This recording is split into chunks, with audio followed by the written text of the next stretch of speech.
Allahu Akbar. God is great. Allahu Akbar. God is great. Bismillah, alhamdulillah, wassalatu wassalamu ala rasulillah. Dear brothers and sisters, welcome. Peace TV, you're watching another episode with Sheikh Salim Al-Amri, Sheikh Hassan Al-Hakim, and Sheikh Dr. Ahmed Saifuddin. Assalamu alaikum wa rahmatullahi wa barakatuh. How are you doing today? Alhamdulillah. Alhamdulillah. And we've started talking about the ideal Muslim wife. So sisters, take out your pens, your papers. Brothers, also, open your ears, open your eyes, and inshallah, bidnillah, you'll benefit from these sessions. We've talked in the previous episode about the issue of Iman being one of the characteristics of the ideal Muslim wife or a woman. Beautifying herself, it is something from ibadah, and this will be something that makes it easy on the husband. And she becomes like sukoon for him when he comes to the house. Yeah, it's something that is very important. And I would like to add one thing to the beauty. Fadal. Subhanallah, the sisters, some of them, out of love of the husband, they go also to the extreme. They do plastic surgery, okay? And so that's not required, because that is then changing Allah's creation, and it's going to affect your health, okay?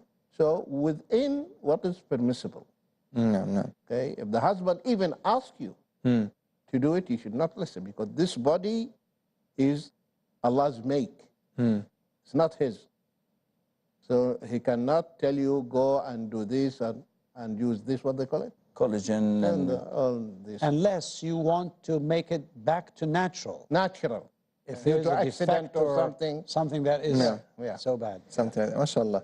This is the beauty of our deen, subhanAllah, that there's always something to bring you back and keep you within certain limits, but at the same time doesn't leave you without any solutions and options for a problem, which is something very amazing. If he interrupted you, I might interrupt you as well. Faddal. Go ahead, the issue of Iman, we have a problem. Dr. Jekyll, Mr. Hyde.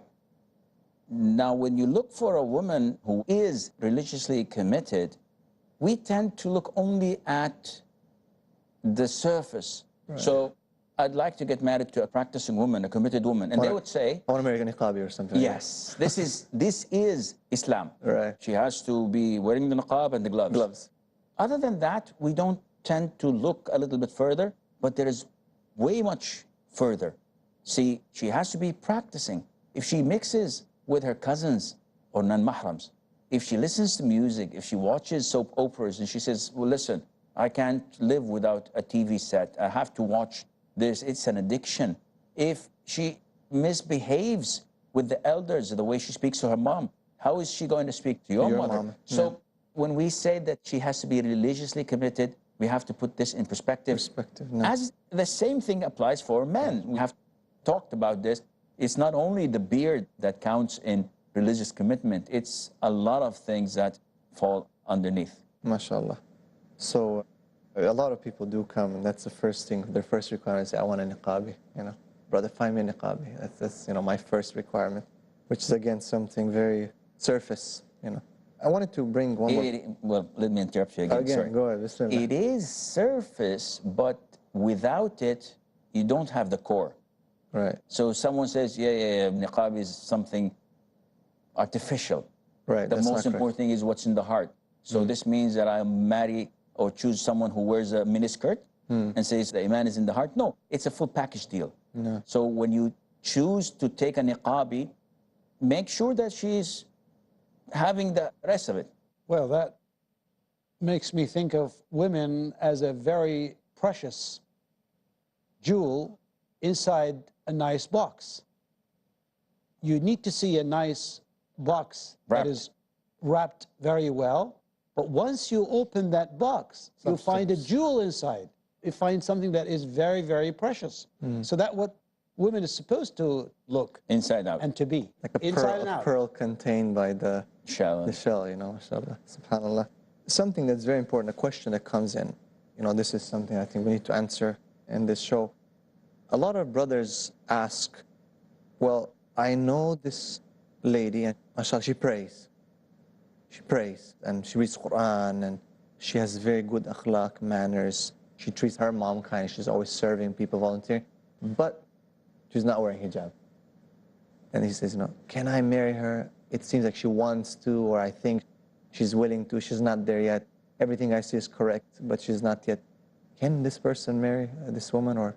Can or can't? Definitely he can. If he can marry a Christian or a Jew, definitely by default he can marry a Muslim woman who has shortcomings. But would this be the ideal situation? Right. Is it recommended? There are so many good things in her. But this thing that stands out is not a light thing to have. She's riding with you in the car. She's an excellent wife, an excellent mother, but she's not wearing the hijab at all. And you stand at the traffic light next to Sheikh Ahmed or Sheikh Salim, and you don't even know how to say Assalamu alaikum. If she was covered, you have no problem with that. But see, is this the only choice available, or there are other alternatives you can choose from? If this is the only one, definitely there's lots of khair in her. But if there are better that you can choose from, I don't know, Sheikh. Well, I think the point is, what would be the reason for not her to cover? I think we need to see if she has an excuse there or not. If she is unable to do it because of certain circumstances of living in a particular society or under certain circumstances, although we find that it's very easily done anywhere in the world. No one prevents you from putting on hijab. Maybe covering your face is another issue which might be not allowed or may bring you certain difficulties and challenges under certain circumstances. Welcome to France. Well, that's why we say that we need to study the case. However, it's always preferable and recommended, as Sheikh Salim indicated clearly, we need to see someone who's completely a good Muslim, both in Iman and outside. She needs to sacrifice some of the things that she was probably going through or she was enjoying, as she thought was enjoying before the marriage. If she wants to marry, obviously a man would look for a woman who's really a committed Muslimah. Even if he's not up to that level, he normally would love to see a woman who's committed, someone who's really willing to, because he said, well, this is going to be the future mother of my children. How would I accept someone who's less than what a perfect woman is supposed to be? So she needs to work hard in order to reach that level. It takes time, and I think mothers should help their daughters to reach that point. It's not just only the girl who needs to be working on herself, but the whole family should work together in order to bring a good wife to be for the husband who's willing to come. And I think once she is a good Muslimah and people would know about her, and I would feel that many would come to propose to her if she's in that level. That brings me to the issue of haya. I think haya, or bashfulness, is very significant in the life of a girl, especially when she wants to come to marriage. You don't like someone who's boasting, who's always wanting to show everything she has. She always staring at men. Well, loud voice. Or raising her voice. You need someone who's very bashful, someone who's really humble, someone who really doesn't like to talk to men face to face, who's really, really shy in the sense that, and that's part of her beauty. Yeah. It really makes her very attractable. I made a point here, men. making it the point called femininity. Well, yes, this is something that, to be it's part feminine. of your femininity as a woman. It's something that's lost today almost. Well, that's the problem, because of that is the asset of the woman. If you lost it, it's almost extinct today, though, Sheikh. And if you look around, as you said, women are loud. They're sometimes vulgar. They want to be like men, masculine, the way they walk, the way they, and this bashfulness, subhanAllah, and excuse me for interrupting, it is attractive, yani, the bashfulness, the haya, it becomes something attractive in a woman for her husband. And at the same time, that haya keeps the other people away, which hands is off. Hands off. And this is a statement, like, keep away. While, sometimes being loud and being flirtatious only invites yes. The other side, subhanAllah. Then Surah Al-Qasas, the woman who Musa later on married, peace be upon him, she came walking in bashfulness and shyness. Al-istihya. Allahu Akbar. Istihya. She was doing it in the fullest sense of bashfulness. And she only, with a short statement, because after he did what he did, because he wanted them to avoid the mixing with men. They refrained from watering their flock because of this. They were staying away from mixing with people until people are done with watering their herds, and then they would do it. So he helped them in that respect. And then he stayed away from them. He went to the tree and he sat under the shade, and then finally they saw this exemplary man. And they said to the father, this is what happened. He said, well, call him. Inna abi yad'uka liyajziyaka ajra ma saqayta lana. So they wanted to reward him for what he did. Finally, when he saw this great man with this caliber and personality and, mashallah, the piety, and of course, he probably knew that this is a gifted man, and Allah subhanahu wa ta'ala gave him later on the message to be a messenger. And he's one of the great messengers, one of Ulul Azm, those who have power and strength. This is what we need to see. We saw this in a man, but we need to see how these women conducted themselves. They actually made Musa alayhi salatu wasalam to accept the offer from the father. And even he made a condition, على أن تأجرني 8 حجج فإن أتممت 10 فمن عندك. Only he would work for him for 8 years. And if he would add even 2 to make them 10, that would be nice, and he would thank him for that. He said yes. So, even if we say the dowry was so high, still he accepted that because he saw the girl that conducted herself in this way was worthy of asking her to be a wife for him. And subhanAllah, today, if you look at some of the girls and women in the Muslim world, you see that there is no shame in their faces. So they indulge themselves among men, speak in a loud voice, and sometimes men are shy and they, hold back because, what is this? I'm not going to go and grapple with this woman. and she would maybe love to do that. They don't have this haya. And that's why men are so selective nowadays when they want to marry. They're very careful. Yeah, I work with this woman and I deal with that woman. I don't think of them as future wives at all. I need my mom to choose someone with these characteristics. Let me bring the issue. Sorry, Dr. Ahmed, a great point. We're just going to have to take a break, inshallah, and we'll be right back within a few minutes on Peace TV. God is great. The night of decree is better than 1,000 months.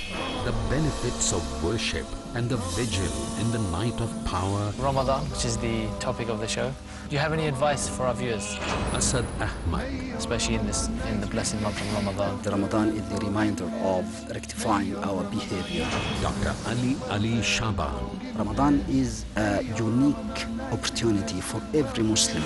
And the reasons behind this revelation and its power emphasized as the human heart transcends towards godly glory. If you apply Ramadan to the rest of the year, Tariq Ali. Surely you are going to be much, much better in all fields, all aspects. And the gratitude of the soul reaches out to worship the Almighty One on this esteemed night. Just to stick more and more of the time to the Holy Quran. Dr. Muhammad Ibrahim. This is my advice to all my Muslim brothers. Let's strive to seek the night of power and its bliss in Blessed Nights every Friday at 4:30 p.m. and repeat telecast at 3:30 a.m. India on Peace TV. Peace TV presents over 100 million viewers at one of the largest peace conferences in the world, addressing a sea of spellbound spectators. Over 30 world-renowned orators on Islam with credentials impeccable. The truth of Islam. Deen is your way of life. It is our duty, our obligation. By following the Quran and Sunnah, we will give the message to one and all. With articulation exquisite. Read the book of Allah. Islam is the easy way. It's the simple way. Remind each other. The Muslim is not a source of harm for other people. Collaborate with the people for good. This is the call of Islam. With the mission of spreading the truth of Islam. Do what you can to spread the word of Islam. Wherever we are. Live like Muslims. Use your power. Allah is saying, why do you need anything else? This Quran is self-sufficient. The only book on the face of the globe, the Quran. How a human being should lead his life is given in this instruction manual, the glorious Quran. For peace to prevail on earth in Peacemakers. Next on Peace TV.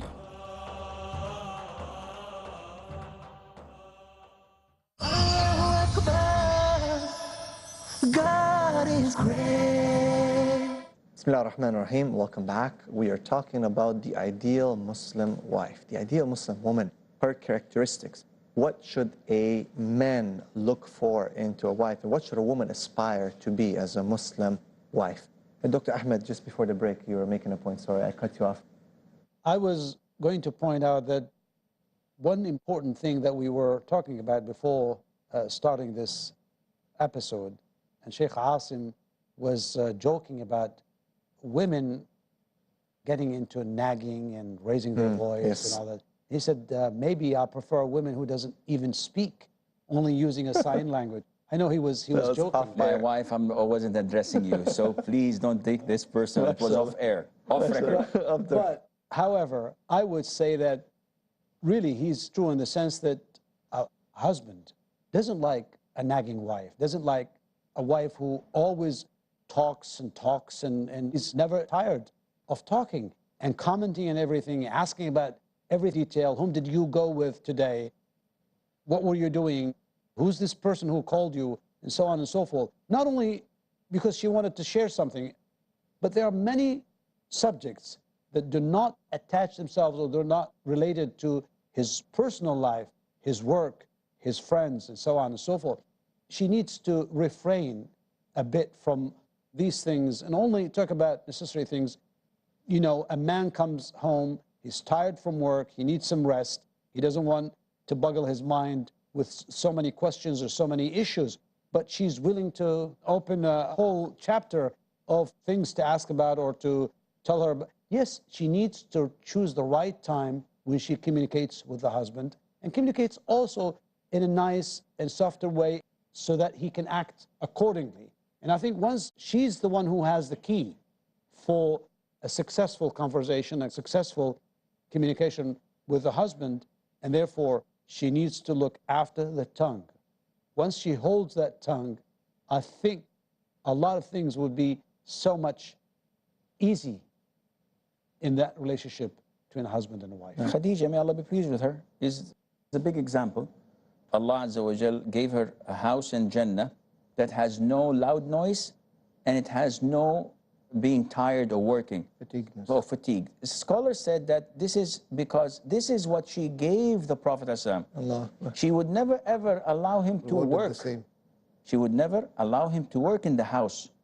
Unlike when he married the other women, he used to stitch his thobe and fix his sandals and milk his goat.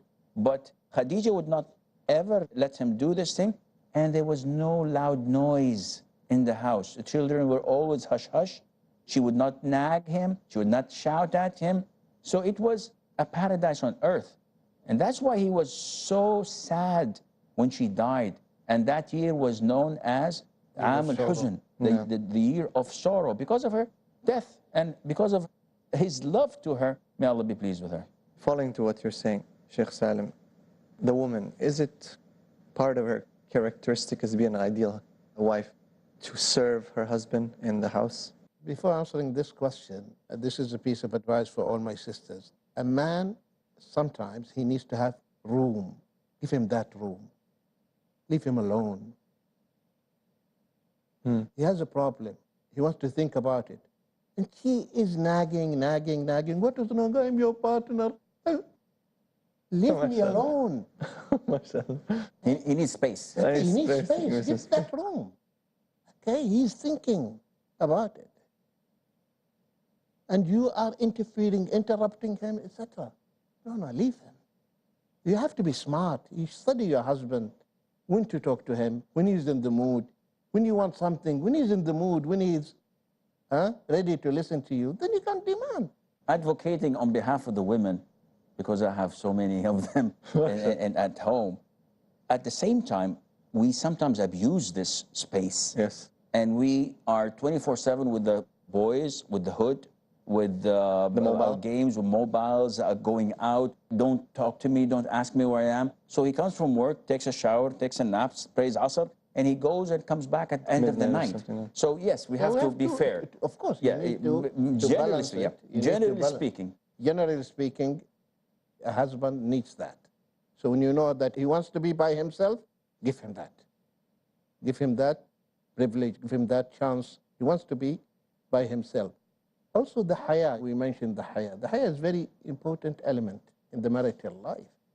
When they described the Prophet ﷺ, he said, أَشَدُّ حَيَاءً مِنَ الْبِكْرِ فِي خِدْرِهَا. See? The haya and the shyness and the bashfulness is more than that of a virgin girl in her tent. See, the girls in the past, the mu'minat, and still, alhamdulillah, they are still there, alhamdulillah. They are that bashful. That's why the Prophet ﷺ, he said, وَالْبِكْرُ إِذْنُهَا صِمَاتُهَا. The consent of the virgin girl is her silence. When proposed to. When she proposed to. Khalas, she is silent. Nowadays, are they silent? She brings him. So what happened to the Muslimat, to the Muslim system? Adding to that kindly is the issue of the mobile and the social media that have entered our lives without any permission. Unfortunately, this has taken time from both the husband and the wife. And particularly when you come home or you're in bed or you're about to sleep, and then the wife is very busy using her phone and chatting or looking up Facebook or Instagram, whatever. And I think the husband needs at least just a little attention. That is important for both of them. That's what I see as an advice, is to keep the cell phone out of your bedroom. You know, this is a time for both husband and wife to spend together, to communicate, because maybe during the day they didn't have the time, maybe the children were busy, but now you're alone in your own bedroom. This is the time to communicate, to at least tell her about, you know, your feelings towards her and vice versa. This is important because we're now being very much preoccupied with things other than what we used to have in the past. This reminds me of a brother calling the sheikh, and he is saying, oh sheikh, mashallah, when I wake up in the middle of the night and I look at my wife, her face is glowing of the virtue of the iman. And the sheikh says, you stupid, go and check your mobile. She's looking into your own mobile, and you think that this is her face glowing? The mobiles and the amount of some of our sisters trying to not investigate, interrogate the husband of what are his activities, checking his emails. And the husbands do the same, of course, but again, a woman should not be dominating. She should give him some space, not all the space he needs or wants, because sometimes she says, I haven't seen him in like a couple of weeks. I'm giving him space. No, this is wrong. You have to balance, not to let go and not to clamp into his neck like a vampire, not letting go. You have to. And that brings us to the issue of trust. Trust, yes. Trust is very important to keep the family together and the husband and wife having this peace in their lives. If they start to mistrust each other, then obviously the result would be the loss of this relationship, or otherwise they would live in hell, because everyone is checking on the other, everyone is seeing the faults, everyone is interpreting any action or any word being said as a negative thing, and they keep on doing this.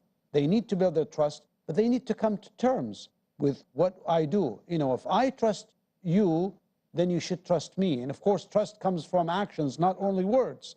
If I know that you're, mashallah, straight person, you're doing your religious duties, you are a person who, mashallah, attends salah in time and all that, normally I should trust you, you know. But if I see a sign of a problem, then I need to communicate with you. I need to sit down, not check on you, but rather sit with you, my lovely husband, my sweetheart, this, I have noticed this. What do you think? What is your interpretation? You know, how is that? Is there anything bothering you in your life? Are you having any trouble with your work, with your relationships with other men, and so on and so forth? That is going to rectify the situation before it gets worse. We need to do this in order for this relationship to continue in peace. MashaAllah, we've reached the end of our episode again. Jazakumullah khair. We'll see you in the next episode, bidnillah. And to you, our dear guests and our dear viewers, thank you for watching Peace TV, and we'll see you next time. Assalamu alaikum wa rahmatullahi wa barakatuh.